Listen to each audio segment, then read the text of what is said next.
करेंगे third part Calvin cycle की बात करेंगे। कैल्विन उनके वर्कर ने वर्क किया था होल पाथवे और उन्हें बताया जो पाथवे का ऑपरेट होगा साइक्लिक मैनर में, आरयूबीपी रीजनरेट होगा और कैल्विन पाथवे ऑपरेट होगा कहाँ पे, शुगर सिंथेसाइज होगा। अपन अंडरस्टैंड करेंगे कैल्विन पाथवे सभी फोटोसिंथेटिक प्लांट में होगा और न्यू मैटर नहीं करता, वो C3 या C4 है बच्चों, ठीक है। अब यहाँ पे देखो तीन स्टेप होंगे, कार्बोक्सिलेशन, रिडक्शन, रीजनरेशन। कार्बोक्सिलेशन क्या है, फिक्सेशन ऑफ CO2 का stable organic intermediate. Most crucial step होगा कैल्विन साइकिल का, जहाँ पे CO2 यूटिलाइज्ड होगा, कार्बोक्सिलेशन ऑफ आरयूबीपी से रिएक्शन कैटलाइज्ड होगा एंजाइम आरयूबीपी कार्बोक्सिलेज जो कि फॉर्मेशन करेगा 2 मॉलिक्यूल ऑफ 3 PG और एंजाइम ऑक्सीजन एक्टिविटी, इसी को अपन कहेंगे आरयूबीपी कार्बोक्सिलेज ऑक्सीजन या रुबिस्को कहेंगे।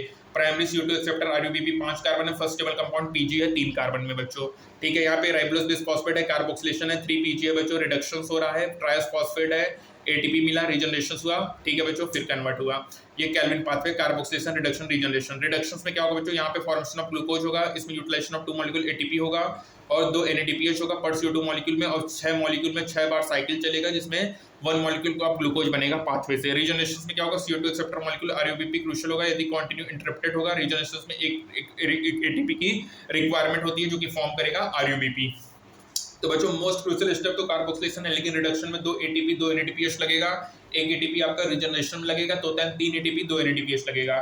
एवरी CO2 मॉलिक्यूल इंटर करेगा बच्चों, 3 मॉलिक्यूल ATP 2 NADPH रिक्वायर्ड होगा और यहाँ पे डिफरेंस होगा कि नंबर ऑफ ATP और NADPH जो कि यूज्ड होगा डार्क रिएक्शंस में, ठीक है बच्चों। यहाँ पे 1 मॉलिक्यूल ऑफ ग्लूकोज में 6 साइकिल चलेगा और यहाँ पे कितने ATP NADPH रिक्वायरमेंट होगी बच्चों, तो यहाँ पे 18 ATP 12 NADPH होगा जिसमें से 18 ATP 12 NADPH आउट होंगे बच्चों, मतलब टोटल 18 ATP और 12 NADPH लगेगा बच्चों, ठीक है। 2 ATP आपका रिडक्शन होगा, एक रीजनरेशन होगा, टोटल 3 ATP हो गया, एक CO2 के लिए, एक कार्बन के लिए और 2 वहां से NADPH हो गया रीजनरेशन रिडक्शन वाले से। तो 6 कार्बन मतलब 6, एक ग्लूकोज मॉलिक्यूल में 6 कार्बन, तो 3 6 18 ATP 12 NADPH हो गया, ठीक है।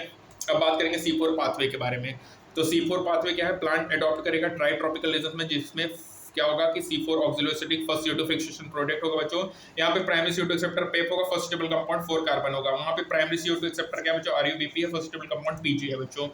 तो बच्चों यहाँ पे ट्राई ट्रॉपिकल रीजन होगा, यहाँ पे क्या होगा कि C4 ऑक्सिलोएसिडिक फर्स्ट CO2 फिक्सेशन होगा, यूज करेगा C3 पाथवे को, ठीक है। और यहाँ पे अपन देखेंगे ये स्पेशल होता है क्योंकि इसमें लीप एनाटॉमी होगा जो कि टॉलरेट करेगा हाई टेम्परेचर में, ये लाइट इंटेंसिटी होगा, इसमें फोटो रेस्पिरेशन नहीं होगा, इसमें ग्रेटर प्रोडक्टिव होगा बायोमास का।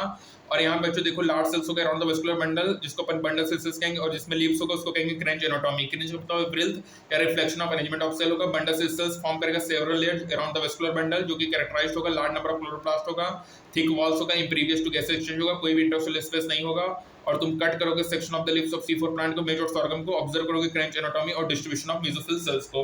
और जो यहाँ पे इंटरेस्ट है कलेक्ट करना लीफ को डाइवर्स स्पेसेस में प्लांट्स और कट करो वर्टिकल सेक्शन ऑफ लीव्स में, ऑब्जर्व करो और लुक करो बंडल सेल्स को अराउंड द वेस्कुलर बंडल, जो प्रेजेंस ऑफ बंडल सेल्स होगा वो आइडेंटिफाई करेगा C4 प्लांट्स को, ठीक है बच्चों। तो मतलब C4 प्लांट्स में क्या होगा, बंडल सेल्स सेल होगा।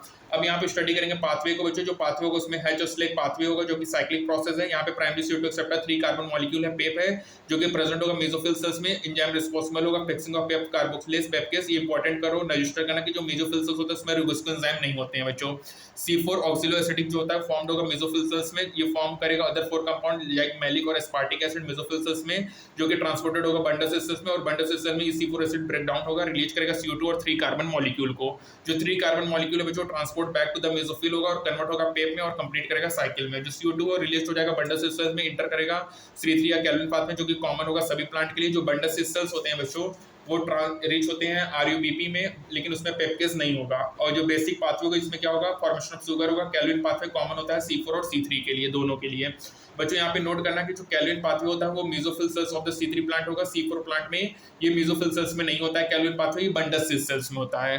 तो बच्चों याद रखिएगा C3 प्लांट में जो हमारा कैल्विन पाथवे होगा वो हमारा मेसोफिल सेल्स में होगा, लेकिन C4 में हमारा जो कैल्विन पाथवे होगा वो बंडल सेल में होगा। अब बात करेंगे फोटो रेस्पिरेशंस के बारे में, अंडरस्टैंड करेंगे वन एक प्रोसेस जो कि एक इंपॉर्टेंट डिफरेंस होता है बिटवीन C3 और C4 जिसको अपन फोटो रेस्पिरेशंस कहते हैं बच्चों। अंडरस्टैंड करेंगे फोटो रेस्पिरेशन को, अपन देखेंगे about first step of Calvin path में जो फर्स्ट CO2 फिक्सेशन स्टेप होगा, यहाँ पे रिएक्शंस होगा जिसमें आरयूबीपी कंबाइन करेगा CO2 और 2 मॉलिक्यूल ऑफ 3 PGA बनाएगा जो कि कैटलाइज्ड होगा रुबिस्कोस के द्वारा। RuBP plus CO2 2 molecule 3 PGA होगा। रुबिस्को मोस्ट अबंडेंट एंजाइम है वर्ल्ड में। और बच्चों यहाँ पे फैक्ट होता है कि एक्टिव साइट जो होगा बाइंड करेगा CO2 और O2 दोनों के साथ, लेकिन रुबिस्को की मच ग्रेटर एफिनिटी होता है CO2 से, लेकिन जब नियरली इक्वल होता है तो ये क्या होगा, कॉम्पिटिटिव होगा। ये relative concentration of O2 CO2 होगा जो कि डिटरमाइन करेगा कौन बाइंड करेगा एंजाइम से। C3 प्लांट में कुछ O2 बाइंड करते हैं रुबिस्को से, तो CO2 फिक्सेशन डिक्रीज हो जाएगा, RUBP कन्वर्टेड हो जाता है, 2 मॉलिक्यूल आप पीजिए और बाइंड करेगा O2 से और मॉलिक्यूल करेगा बनाएगा 1 मॉलिक्यूल ऑफ फॉस्फोग्लिसरेट और फॉस्फोग्लाइकोलेट 2 कार्बन का, जिसको अपन फोटो रिस्पिरेशन कहेंगे। यहाँ पे ना ही शुगर बनेगा ना ही एटीपी बनेगा, साथ ही साथ यहाँ पे CO2 का रिलीज होगा और एटीपी का यूटिलाइजेशन होगा।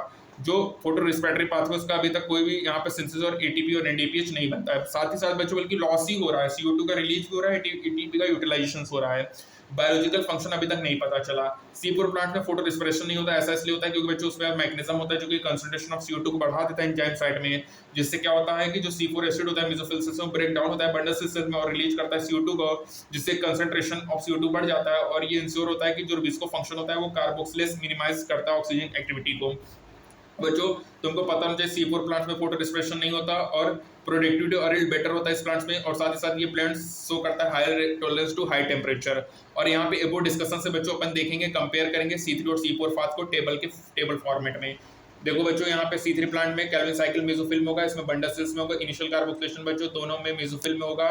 यहाँ पे कितने फिक्स कार्बन होंगे, एक मेसोफिल में, यहाँ 2 होंगे मेसोफिल बंडल सेल्स में। प्राइमरी CO2 रिसेप्टर C3 में RUBP है 5 कार्बन का, इसमें पेप है बच्चों प्राइमरी CO2 फिक्सेशन प्रोडक्ट, इसमें PG है ऑक्सिलोएसिटिक एसिड है, number of carbon 3 carbon 4 carbon, और रुबिस्को दोनों में होगा बच्चों। पेप केस क्या होगा S दोनों में होगा बच्चों। किस सेल्स में प्लांट में रुबिस्को होगा बच्चों, यहाँ पे मेसोफिल सेल्स में रुबिस्को होगा और C4 में बंडल सेल में होगा। अंडर हाई कंडीशन में CO2 फिक्सेशन एक C3 में मीडियम होगा, C4 में हाई होगा। फोटो रिस्पिरेशन लो लाइट में दोनों में नेग्लिजिबल होगा बच्चों, और हाई लाइट में C3 में हाई होगा, C4 में नेग्लिजिबल होगा। और फोटो रिस्पिरेशन लो CO2 कंसंट्रेशन में C3 में हाई, C4 में नेग्लिजिबल, और हाई CO2 में दोनों में नेग्लिजिबल। टेम्परेचर ऑप्टिमम 20 से 25 होगा, उसमें 30 से 40 होगा। एग्जांपल राइस और व्हीट है, इसमें मेज, शुगर कैन और सोरगम है बच्चों, ठीक है। तो राइस व्हीट किसमें बच्चों C3 में है, व्हीट में, सोरगम किसमें है C4 में है, ठीक है।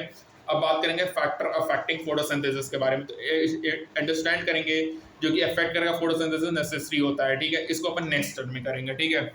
तो ये पार्ट अपन यहीं तक रखते हैं। तो याद रखना कि फोटो देखो जो हमारा C2 होता है प्लांट, जिसको फोटो रिस्पिरेशन कहते हैं बच्चों, C4 में तो फोटो रिस्पिरेशन होता नहीं है, क्योंकि फोटो रिस्पिरेशन में ना ही भाई तुम्हारा एटीपी बन रहा है ना ही एनएडीपीएच, बल्कि साला रिलीज ऑफ CO2 हो रहा है और एटीपी का सिंथेसिस हो रहा है। तो ये एक टाइप का वेस्टफुल प्रोसेस में कोई फायदा हो ही नहीं रहा है, लेकिन तब भी इसका बायोलॉजिकल फंक्शन अभी तक नहीं पता चल रहा है, ठीक है। बाकी याद रखना उसमें रुबिस्को होगा मेसोफिल सेल्स में, उसको बंडल सेल्स में होगा, ठीक है। अब ये हमारा नेक्स्ट पार्ट जो होगा फैक्टर अफेक्टिंग फोटोसिंथेसिस को अपन नेक्स्ट टर्म में करेंगे। तब तक के लिए स्टे ट्यून्ड। Thank you.